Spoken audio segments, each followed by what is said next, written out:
Yeah. Hey guys, welcome to another episode of Free Banter and Insights. We are here to review Game Week 10. Uh, Manan, do you want to share the list of results? Uh, 1 second.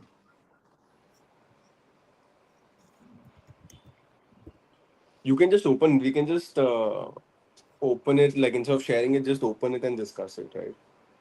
1 minute.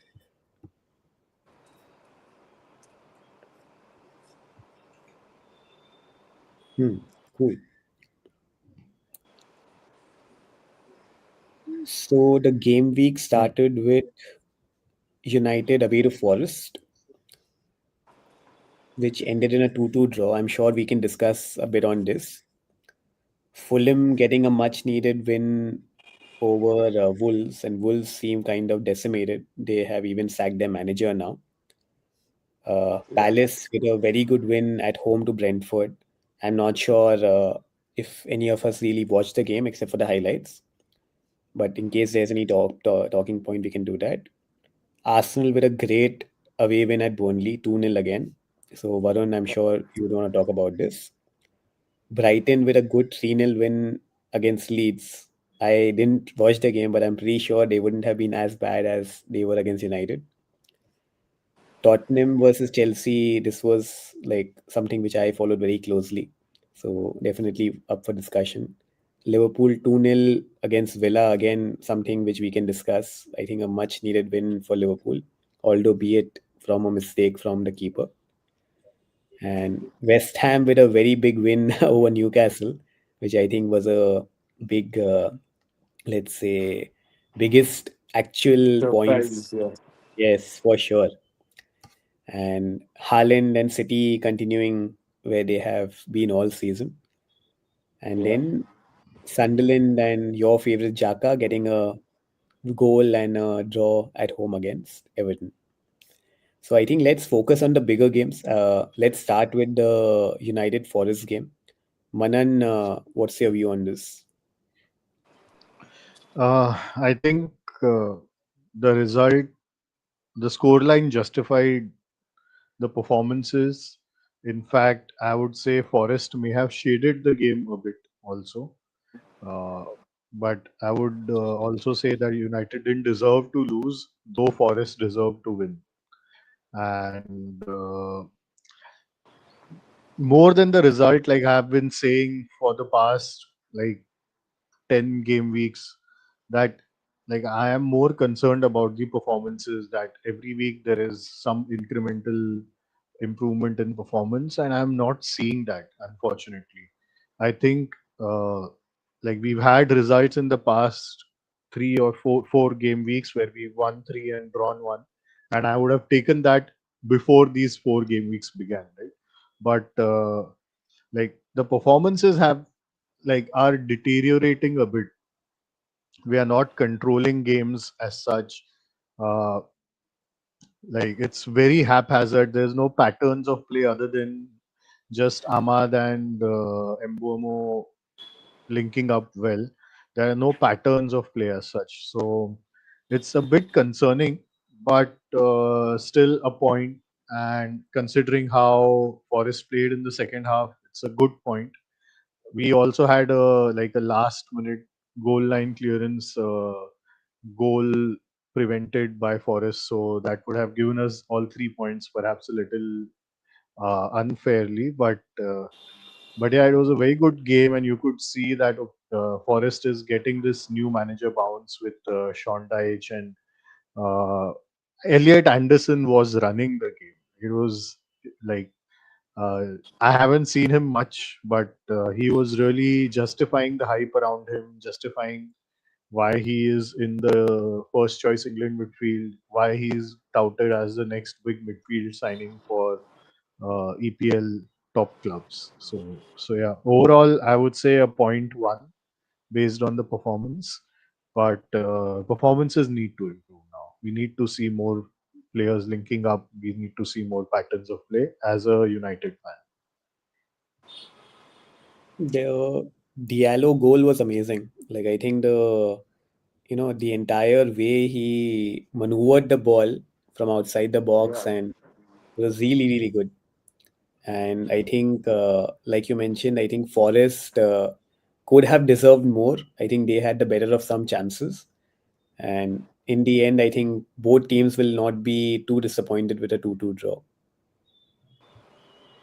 correct. Lamens also made a very good save, I think, towards the end of the Yeah, first half, beginning of the second half, if I'm not wrong. yeah.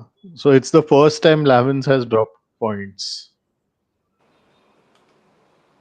Interesting. But yeah, so I was actually mentioning to Varun on Saturday that we've started this trend of watching EPL together Saturday evenings, and he wasn't available. And normally that's when United have been playing. I told him that if United drop points because he's not around and we can't see the game together, then all his trips over weekends are cancelled for the rest of the season. And my prediction came true. I So think Varun has no weekends available anymore until we should June. definitely not have you I watching with swear, Varun for certain specific games for sure. no more United games. Or they should change the timing of the United games. Keep No, it Monday night. or like let's say you can watch the Manu Liverpool game, but avoid the Manu Chelsea game for sure. Fair enough. Fair enough. But if United would have won this weekend, right, they would have been uh, Second. joint second. They would have been third with joint number of points with Man City. That would have been crazy, given the Yeah, I start mean that they had. it's such a like a closed table right now. Like 2 weeks Yeah. back, City were in crisis, losing so many games dependent on Haaland, and now they're second again. So I But Yeah. mean, they are still it's very too dependent. early. Like They are, aside they from are, of Haaland, course, but they are they not in have crisis. yeah. No, but if you just look at the stats, aside from Haaland, their top goal scorer has one goal, Hmm. which is spread across I Yeah. think six people. So it's actually like if you look at if Haaland Extremely gets dependent. injured, or if let's say he has an off game, I think it's very concerning for City. Yeah. Okay, Let's so move to the next game. yeah. Anyone wants to talk about these games, then please feel free to do so. Fulham Wolves 3-0 win. Yeah, I I think I we can just saw just that. talk about like decision making by owners of Wolves, where they awarded their manager like a 3 or 4 year contract a month back, Correct. despite having a horrendous start, and now they have had to sack him. It's Who has joined Manan, by the way? Do we know? Has there been no, no, some no. The new manager hasn't been confirmed. announced? No. So Gary O'Neill, their old manager, was in talks and he rejected. Correct. Apparently, Ten Hag is in the shortlist for the managers. So Will you yeah, be there's no supporting one who's Wolves as a second team sorry. from? Will you be supporting Wolves as a second team from now? I would like all three relegated teams to stay up. So this time, no. Fair enough. Fair enough.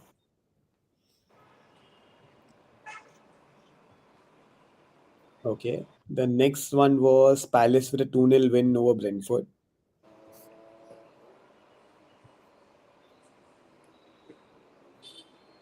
Again, I didn't see the game, but I just saw the highlights. And of course, like Palace played really well. Mateta, like again on form, like scoring again.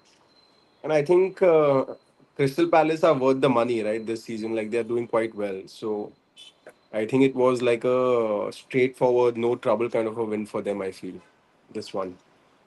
So just one, like I think I just missed discussing one point from the earlier game as well. So last week it was Manu Brighton, Baleba on show. This week it was Manu Forest, Elliot Anderson on show. And then you've got Palace's Wharton on show. These are the three players who are heavily linked to United in the midfield role. And I think where Baleba kind of completely missed the bus last weekend, I think what Manan Yeah. shared, Elliot Anderson completely dominated. So I think, Man, what would be your take? Like, if let's say you had an option of one of these three, who would be your pick for the United midfield? Adam Wharton. Wharton. I think like Wharton with Menu in a midfield too, like plays to strengths of both these players. They sort of complement each other very well. And then Menu would be like our long term like number eight, and Wharton can be a long term number six, and it could be a very good partnership. Even if let's say we wish to change to like a 4-2-3-1, those two in the pivot are very good together. Even in a 4-3-3, Menu can play like a right eight or a left eight, and like I think it just completes the midfield very well with Menu and Wharton. Okay, cool. Then there was the boring Arsenal 2-0 win over Burnley. Varun, what was your thought? I think it was a match well played. I mean, clinical performance, scoring, Gyökeres scoring first, and then killing the game when Declan Rice scored with another header.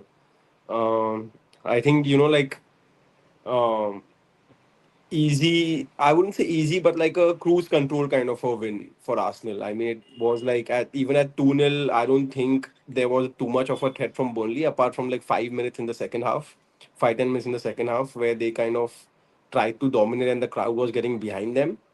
But apart from that, I think Arsenal managed the game really well, and I think that's what like a good team does, right? Like it's I think, yeah, like all the players played really well. The only issue was Gyoker is getting injured. Now, let's see what's the update on that and when he will return. Um, but yeah, that was the only downside to the game. Like, there have been no like, let's say, reports linking him to a long-term injury. So at least that's a good thing. Usually, if Yeah, there's a but long, you never know, right? You never know how long the player might be injured or how recurring, like whether the injury will reoccur or not. Like so, yeah, and then hopefully, I think after this game week, there's an international break, right? And if he doesn't play in the international break, I think that will give him a much deserved rest. Because correct. Gyökeres is one player who has been playing every game since the start of the season. There hasn't been any break from other players have kind of rotated in and out, and he was the only player who didn't get the rotation. So yeah, so let's hope the injury is not too severe, and then he gets his well-deserved international break uh, after the game week, after the upcoming game week. So yeah, but apart from that, like a clinical performance, like I wouldn't mind this boring, is what I'm trying to Yeah, say. Like it's okay.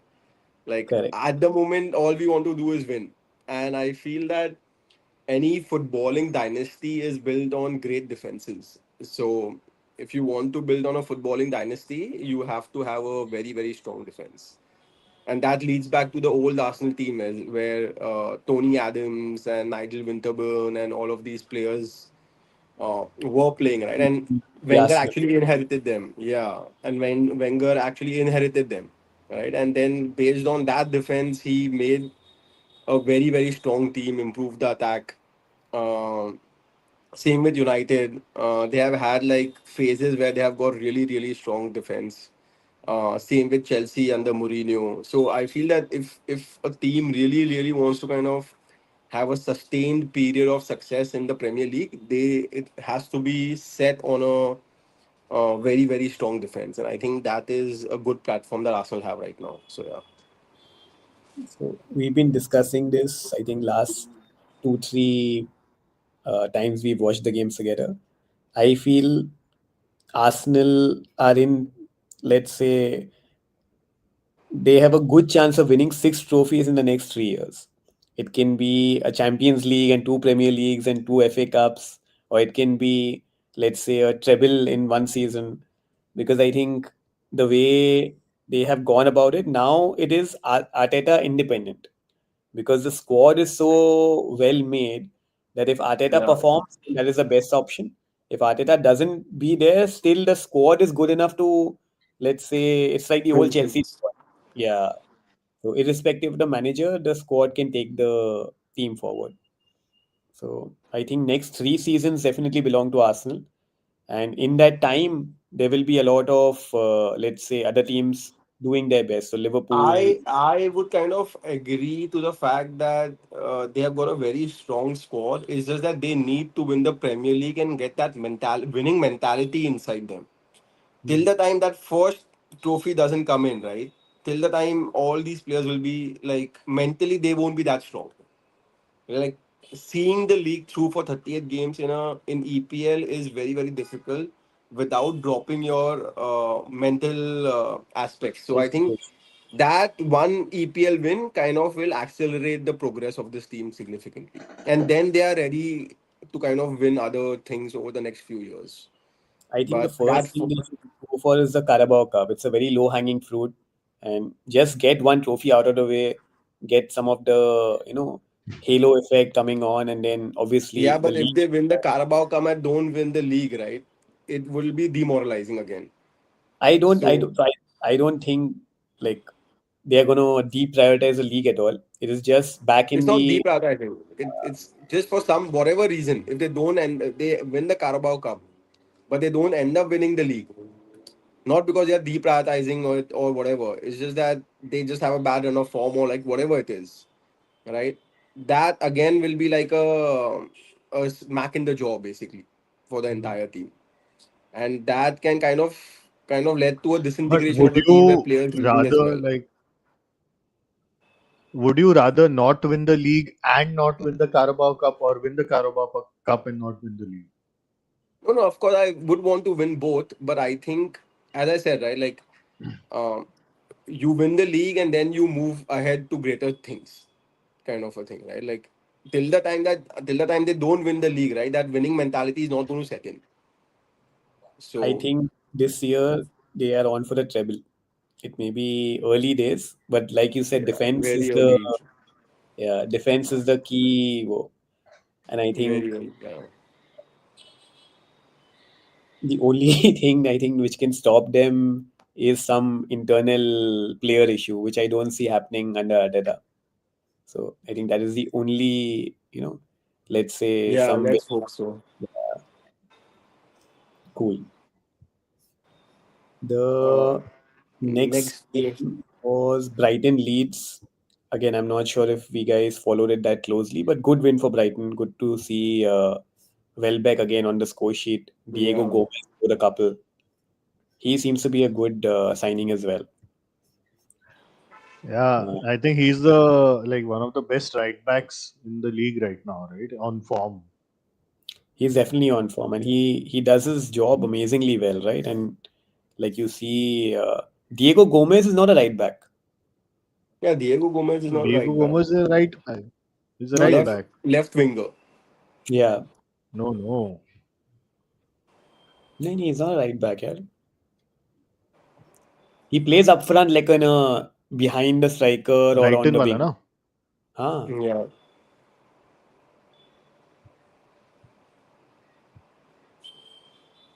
Acha. hmm.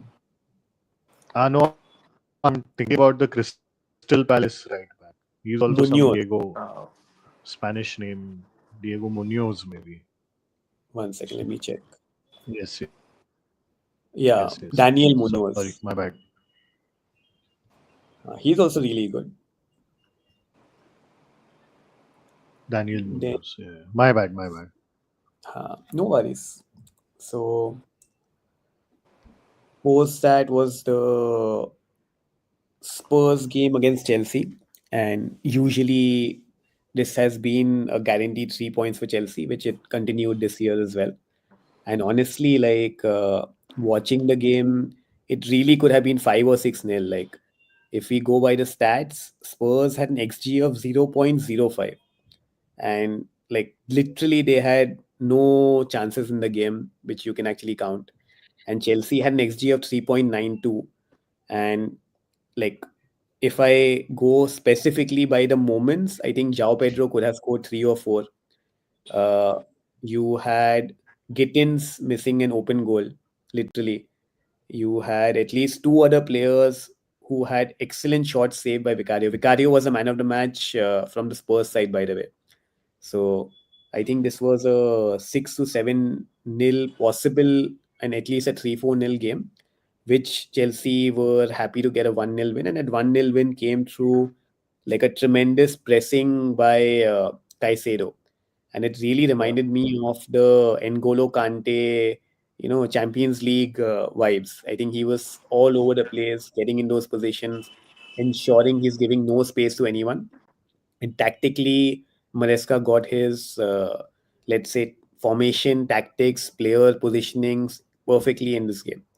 So I think an overall good day in the office for Chelsea. Sanchez had his best game I have seen since the PSG Club World Cup final. He got to balls which he had no business getting to inside the box, crosses, collection, then fast breaks. And one very interesting thing which came out of this game was so this season, a lot of teams have been using long throws as a very, very good attack mechanism. Whether you look at Brentford, whether you look at uh, which team, yeah, the one which Chelsea faced last week, Sunderland. So everyone has a very, very good long throw player, including Spurs in Kevin Danso. And what Chelsea did to, let's say, counter is that they had three of their forwards literally on the halfway line. So which made it 7v6 in the box. So when it's 7v6 in the box, it was Sanchez's responsibility to come for the ball wherever it is, and he was able to get to most of the balls. So I think it was a very clever maneuvering by Maresca and his management team, and I think we can see this working for other teams as well. It is a very high risk, high reward, let's say, Yeah. prospect, right? Because in case the keeper makes an error, or in case the throw gets deflected, or it is passed on, I think that can easily lead to a goal. But in this game, especially, it helped Chelsea a lot. Correct. Correct. No, and also if there are three forwards at the halfway line, that means Spurs has to keep three players Correct. That's the behind. reason it became 7v6 in the box. Correct. Correct. Correct. Correct. Fair enough. So essentially, you have one keeper which is always going to be stationary from the attacking side. You have one player who's Yeah. actually taking the throw in. You've got three players who are defending one man to man, and then you've got 7v6 inside the box along with the keeper. So it makes it the odds change completely. Correct. Correct. There was a. Do you guys know what's happening with Thomas Frank at Spurs? Like, I think the players are really unhappy with him. Because there were No, like yeah. So there I were I instances where Van der Ven and Spence didn't kind of shake hands with him after the match, etc., etc. so there's this video come out essentially both. So after the game, Thomas Frank congratulated Maresca, and he was moving towards his players. And Spence and Van der Ven essentially refused to shake his hand. But during the Champions League press conference, he was asked that question, and he said that the players next day came in and apologized to him, and essentially it was more about the frustration of losing to Chelsea and losing in the manner which they did. It wasn't about the manager at all. It was essentially that they were really disappointed that they did not create enough, and their own fans were booing them, and they just wanted to get off the field as soon as possible. So it was not that, at least that's what he has come across and said in his pre-match conference. But it definitely, when it happened, it seemed very off. Yeah, yeah. Hmm. Yeah, like I was reading that he's been like changing a lot of formations and tactics from game to game, which was very successful at Brentford, where he would mold the team as the opponent, like towards like sort of nullifying the opponent, whereas the Spurs players are not responding well to that. Again, like I have so little faith in media and what they publish that I would like to take it with a pinch of salt, but this is what I had read. So if you actually see the home and away form of Spurs, right? Spurs have the best away form in the league right now, and they have one of the worst home forms. which is very surprising in the way Spurs actually are built, right? They're a team which have a really, let's say, attacking defense and a very fast defense in Van der Ven, in Jet Spence, in Udogi, Poro. All of them are excellent players who can create more at home rather than away. But somehow away they have been really on top, and on at home they've not replicated that success. Maybe that is the reason the fans are maybe riled up a little bit more. Yeah. Let's The move to the next one. the next game was Liverpool against Villa, and like I it was very late in the night, so obviously I again could not watch such a late game, but I saw the highlights and it all stemmed away from the Emi Martinez error in goal, right? Like he passed the Correct. ball and then the goal happened, and then I think the game completely changed from there. So, in case you Yeah. guys watch the game or have more inputs, happy to understand. So going into this weekend, right? I think Villa was one of, after Arsenal, I think it was the most informed team. They had won four of their last four games going into this game, and I feel that they were just turning a corner after the bad start that they had. And Liverpool, I think, was ripe for the taking, like so off form, and I think this was a great opportunity for Villa to kind of register a win at Anfield. But I think that error by Emi Martinez, just giving away the ball to Salah and an open goal for him, I think kind of changed the entire scenario of the game. The second thing that was interesting was Slot actually started with Robertson in this game. What we were discussing last time, that the fullbacks need to change. So he changed the left back. The right back was still Connor Bradley. And I think that made a big difference in the game as well. Like they came away with a clean sheet. They had more control of the game as well. Um, so yeah, and then of course Gravenberch with a long range goal. Of course, that was a deflected one, kind of unlucky. But I think Liverpool deserved to win the game based on the kind of play that happened during it. So yeah, There was also a very good save by the keeper. I yeah, think again in the highlights I saw it was a like an almost a certain goal he kind of deflected over. correct. Uh, Correct, true. So I mean, the few things that he has done, right? He is like Slot, for example. He didn't start with Words. He didn't start with Isaac. Ekatike was in better form compared to Isaac, so he started with Ekatike. Soboslai played instead of Words in 10. Gravenback came back in the double pivot. Robertson came back. So technically, if you look at it compared to last year, the only new signing in this team was Ekatike. So going back to the old team that actually won you the title, won him this game, basically. And that's where sometimes you need to give your new players more time to kind of settle in rather than starting a bunch of them together, I feel. And I think that should be a lesson well learned by all the teams in the EPL, I feel. So And this was one of the first games in which there was only a single sub made by Liverpool, and that yeah. too Yeah. late on. Words. Words came Yeah. on in the last 10-15 minutes. For Otherwise, there Ekatike. were Yeah. no changes, yeah, throughout the game. But a big win for Liverpool, I think. Yeah, big win. They needed it, but unfortunately, now they play Real Madrid in the midweek. So let's see what happens over there. So yeah, and they play Man City over the weekend. So yeah, um, yeah, it'll be interesting week for them for sure. Yeah, it's a big week for them. Just, just imagine if they would have lost to Villa going in after five straight Premier League defeats versus Madrid and Man City. City. That would have been crazy. Yeah, for sure. But yeah, They I should think send a good win check for them. to Emi Martinez. Mhm. You remember we had this conversation about Emi Martinez. He always has a error in him. We Yeah, were discussing Yeah, earlier. You know, I think that is yeah, that yeah. is the same thing, right? Sanchez, Martinez, all these keepers are decent.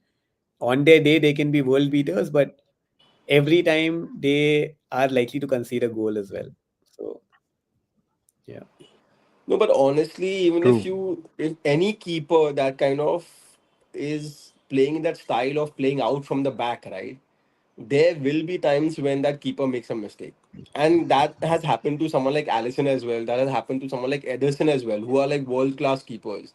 That happens to Raya as well, right? So it's not as if, if you're playing out from the back, the keeper is going to go error free.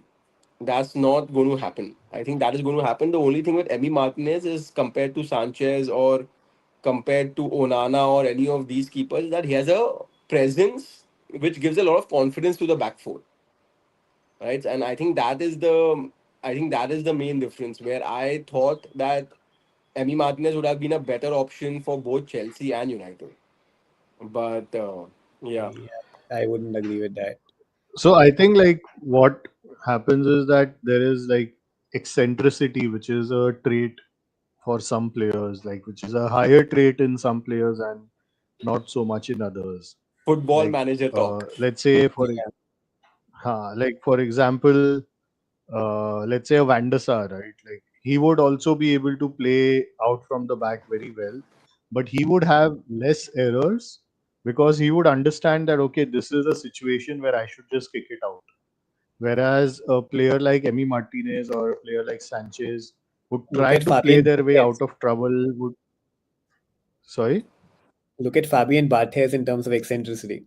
Great shot Yes, stopper, but Fabian also Barthez. Like yeah, yeah. yeah. Yeah. So they are all like probably more or less like maybe not Sanchez, but Martinez, Van der Sar, Barthez. They are very good shot stoppers, but because of eccentricity, they try to like play out more than what is required, even in a sweeper keeper role. You know. And that's where probably the difference between Allison and Edison and Martinez also is, where Martinez is more likely to make an error than the other two.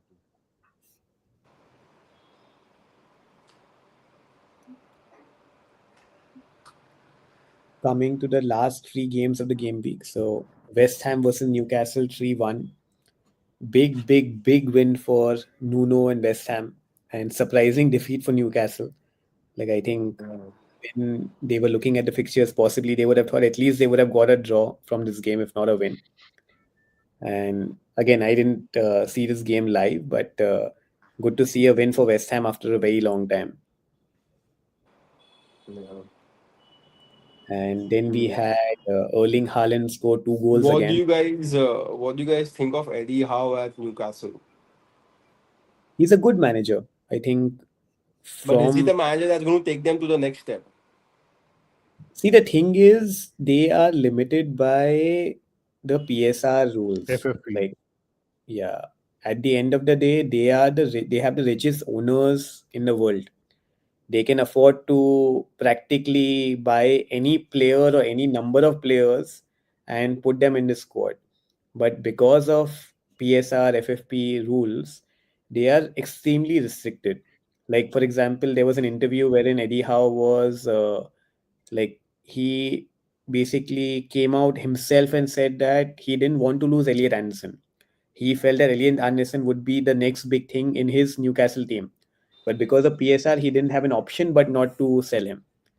So, unfortunately, for these managers, we have to judge them based on the limitation. And despite the limitations, I think he's done very well.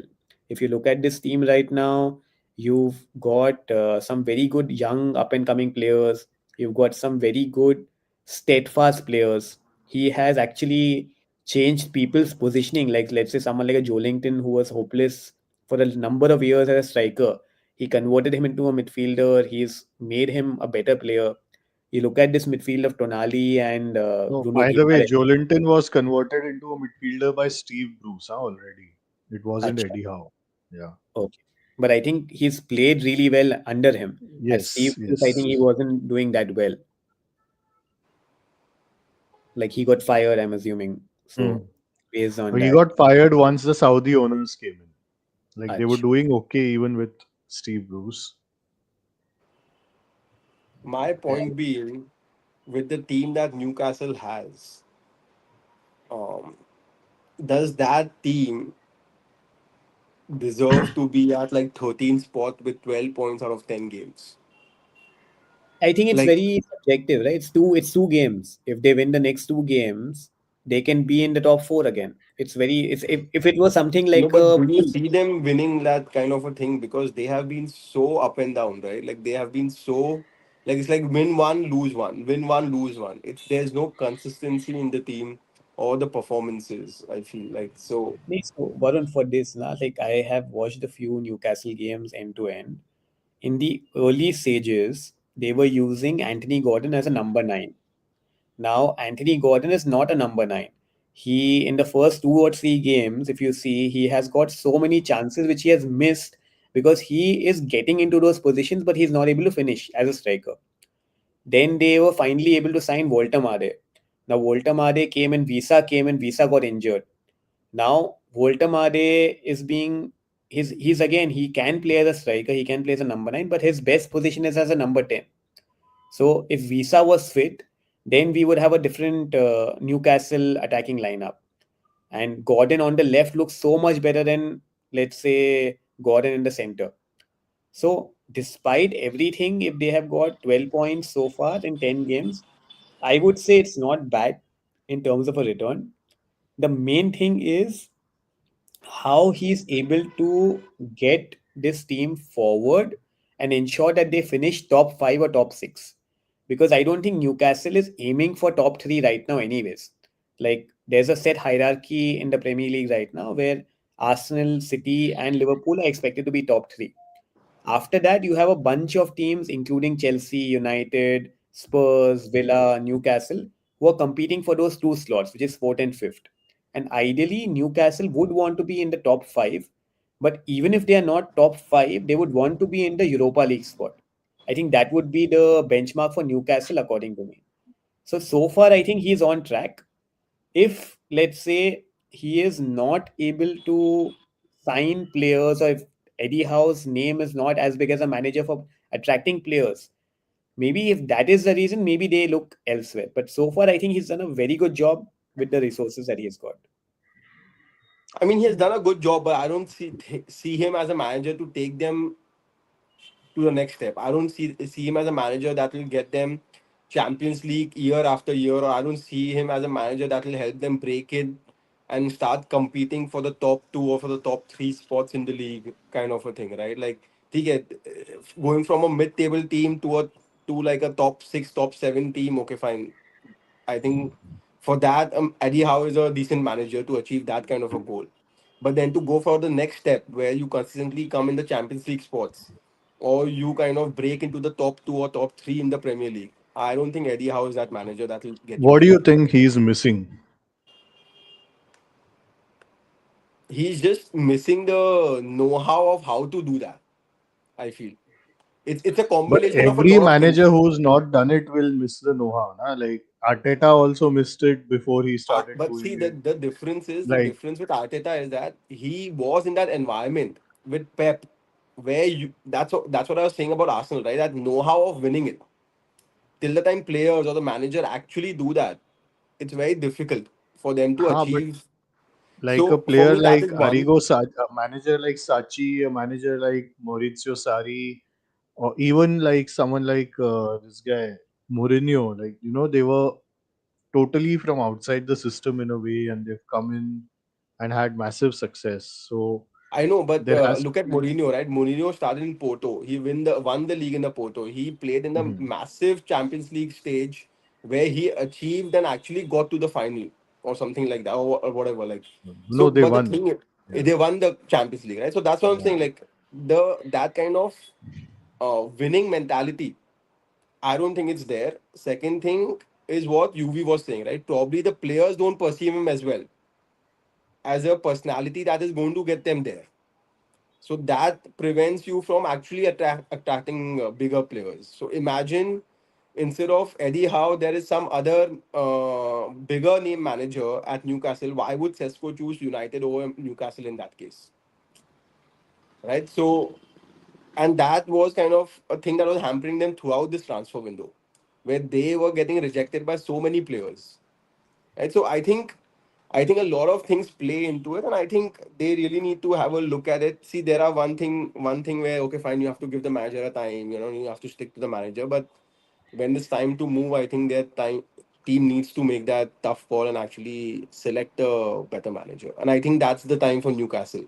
So yeah, So I have a few thoughts here. Number one, progression, time, and ceiling. So if we look at all these three combined, I think Newcastle have shown progression from the time Eddie Howe started to where he has reached. Time, I think it's still time for him to continue at the club because I don't think he has reached the ceiling yet. Now I think where he has on where the club have messed up this season, I'll take out the transfers. So they signed Anthony Elanga from Nottingham Forest for 55 million. And Anthony Elanga is actually not even starting most of the games. Jacob Murphy is starting and playing better than Anthony Elanga. So that is a big miss at their end. Second, It's they also a big positive for Eddie Howe how he's getting the best out of Jacob Murphy. absolutely 100%. Yeah. Because Jacob Murphy is someone who was always a bit part player, wasn't even thought of that he would be able to succeed at Newcastle. And he has been very consistent under Eddie Howe over the last 3 seasons. So I think it's very, very refreshing from that point of view. Voltamada came in directly and has made a big impact. Jacob Ramsey came in, but he's not been able to make that big an impact. Visa got injured quite immediately. So I think from those specific points of view, right? I think one, they haven't been able to take the next step yet because they have still not signed the right players for their team. Like honestly, I feel instead of Elanga, yeah, but Madu. part of it is because of the manager, right? Players don't see the value in playing for that manager. So that's what I'm saying. See, it depends on the amount of time you give. See, if let's say this Newcastle team, let's say hypothetically, they finish in the Champions League this season, they will be able to attract maybe a better They quality are of. not going to be able to finish in the Champions League this year. I can guarantee it. As of now, it looks likely, but you never know what happens in the Premier League, right? Like No suddenly you have chance. 2 or 3 teams break down. No chance they are finishing in the Champions League this season. I don't think so, at least. Like, I don't think they are finishing in the Champions League this season. Where are they in the table right now? Let's see. They are 13th with 12 points in 10 games. Yeah, but who is second? 19th, 19 points, right? So 7 point differential between second and 12th right now, 13th right now. And if we look at the top five, that Point is that is, they are not playing well. I agree. See that bit I completely agree And that I they are. don't see them improving. So, okay, again, I will highlight a section. Last year, there was a very long time till Jan wherein Newcastle weren't looking their best. And there was a period between Feb and April, if I'm not wrong, wherein they went on a brilliant run, wherein they, completely blew out every person in front of them. So I think Newcastle have that ability to go on that run. Whereas other teams, I don't see, like, let's say, a Spurs. I really don't think Or a they have the United. ability to do that. Or United to that matter. Like Yeah. they have at least till now they have not done it with United. The advantage this season can be no European football. So that can give them a little bit of an advantage. But I feel if Newcastle get their act together, and which is not impossible, they can go on a run wherein they win 8 out of 10 games, and that would really enable them to compete. I'm not saying they would be my favorites for sure. I would definitely also not think they'll finish top four this season, but they have it in them to win 8 out of 10 games, which I'm not very sure about Spurs for sure, or maybe even Villa at times. Villa is also excellent because of their manager, but in terms of their players, like okay, fine. In your example, you take a Emery to a Newcastle, suddenly the level goes up significantly, right? Like they would then be a better position team to qualify for the Champions League every season from a player perspective as well as a manager perspective. But in that, are they ready for getting someone like an Emery? Like, does Emery feel that Newcastle is the next level from Villa? That you have to judge. I feel Newcastle is still going step by step. Eddie Howe will take them to a place wherein they are European qualifiers every season. And then when he's not able to go to the next level, then suddenly he will get replaced by a better manager. I don't think the timing is right now. Like, for example, Nuno at Forest. If Forest had given Nuno time, eventually they would have reached the ceiling and then they would have attracted a better manager. I feel this summer was the time to get rid of Eddie Howe and hire someone else. Because I think last to last year they finished fourth. Eddie Howe did really well. As a reward of him finishing fourth, okay, fine, you give him another season, right? Because he's done so well. Like, give him another shot. Let's see what he does. And then last season when they finished seventh, it should have been like, listen, hey, it's. I think you guys have done a good job at Newcastle.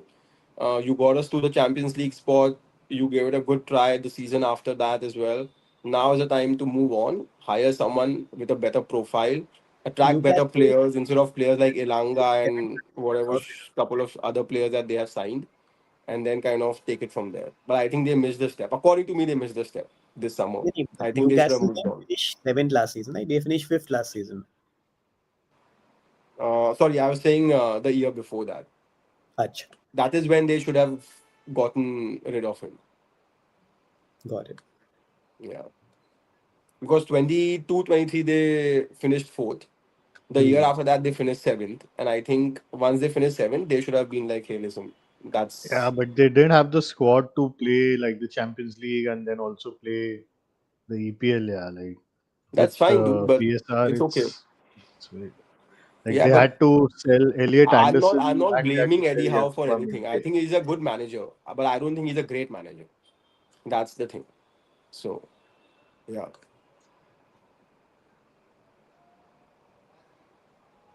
Cool. Next up, we had the City versus Bournemouth game. I think, like again, Ryan Cherky with the assists and Erling Haaland with the goals. And overall, I think it was a dominant City performance. I think there wasn't like Bournemouth were in a great vein of form, but I think City deserved this win overall. Again, I saw shades of the game. I didn't see the entire game end to end, but from the little which I saw, I think City dominated. Yeah, again, as we are saying, right, Erling Haaland, like really, really kind of driving the entire team. I mean, two 13 goals, and I think, goals, 13 goals in 10 games so far. yeah, I think it's like a one-man army over there right now. So yeah, I think There was this was no also the plan for their season. Like I think this was the tactical plan for the whole season. They set up the team for that. They purchased players according to that. So they have sort of put all their eggs in the Haaland basket for this season. yeah, there was an interview with Jamie Carragher this week wherein he said that like the only person who can stop Arsenal from winning the title is Haaland. Like Haaland single-handedly can, you know, keep City in the title race. And if yeah, he's able to do that, then the experience will kind of help them. yeah, yeah, and basically keep them in the title race and hope for Arsenal to slip. Yeah. That's the blueprint right now for City. So yeah. Fair And enough. the But last yeah, I game, mean, I think Donnarumma has been an amazing signing for them as well. Like, shout out to him. I think Mhm. they look much, much, much more solid with him in the goal. Uh, they've changed their tactics, right? That's the reason. yeah, See, yeah, they cannot ask Donnarumma to play out from the back the way they were doing with Edison and expect him to, have that impact. They have correct, essentially said that we will go back to basics, we'll go back to route one football, we will clear the ball. If you want, you pass it to one defender and let the defenders pass it amongst themselves. And if the ball comes to you and you're not confident, clear the ball. So I think correct. that adjustment is very important from the manager, wherein some Yeah, of the managers take it as a gospel. If I'm getting a keeper, he has to play out from the back, which many people are correct, not comfortable with. So I think correct, it's very much to do with how Guardiola has adapted as well and not stuck to his ideologies, which is very important here. correct, correct. And Donnarumma has made some very, very crucial saves this season. Like, if some Absolutely. of the same, so like when they were leading 1-0 or something, like making a world class save to just to keep them ahead. Was that a equalizer at that point can really change the momentum of the game, like so. Yeah, like Haaland and then I would say Donnarumma just giving that solidarity at the back. I think it's working for them. I think they missed the trick, really replacing uh, Rodri when his Yeah. ACL happened. I think Nico Gonzalez came in, but he is not the same player. If they would have really gotten like all in on Zubimendi and somehow convinced him to join, I think that would have been their game changer. But somehow they weren't able to do that. That would have been a double game changer because Arsenal wouldn't have had Zubimendi then. And he's playing really, really well for So Arsenal. again, So, if you notice, right, there have been two instances wherein City could have annihilated Arsenal. One was with Rice. If you remember, 100 million Rice ka bid City had also made, yeah. and Arsenal convinced him, saying that in City you will be a number two. You will never go ahead of Rodri. Yeah. And the second one was because, like, in that entire zone, they ended up spending 100 million on Jack Grealish, which kind of Yeah. like reprioritized their entire focus. Correct. And he Correct. could not live up to the way he wanted and how City wanted him to play. So this plus Zubimendi plus Rice, I think there have been some good breakthroughs by Edu, Arteta, and Berta. Yeah. Yeah.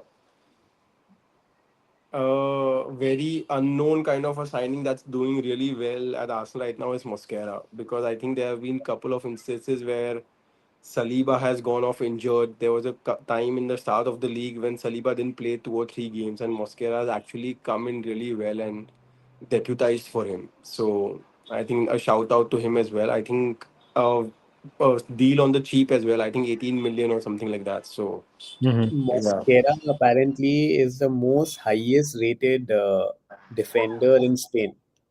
As yeah, in, Heusen has joined Madrid, but if you look at the Spanish outfit, so yeah. Lenormand starts for Spain. But Mhm. Mosquera has been, like, from the youth ranks, he has always been the most highly rated defender across the Spanish setup. So there Correct, was a correct. couple of interviews which were there. So they were very surprised that he only went for 18, wherein his Yeah. ceiling is as good as Saliba. Like, he can be 1 year described, left.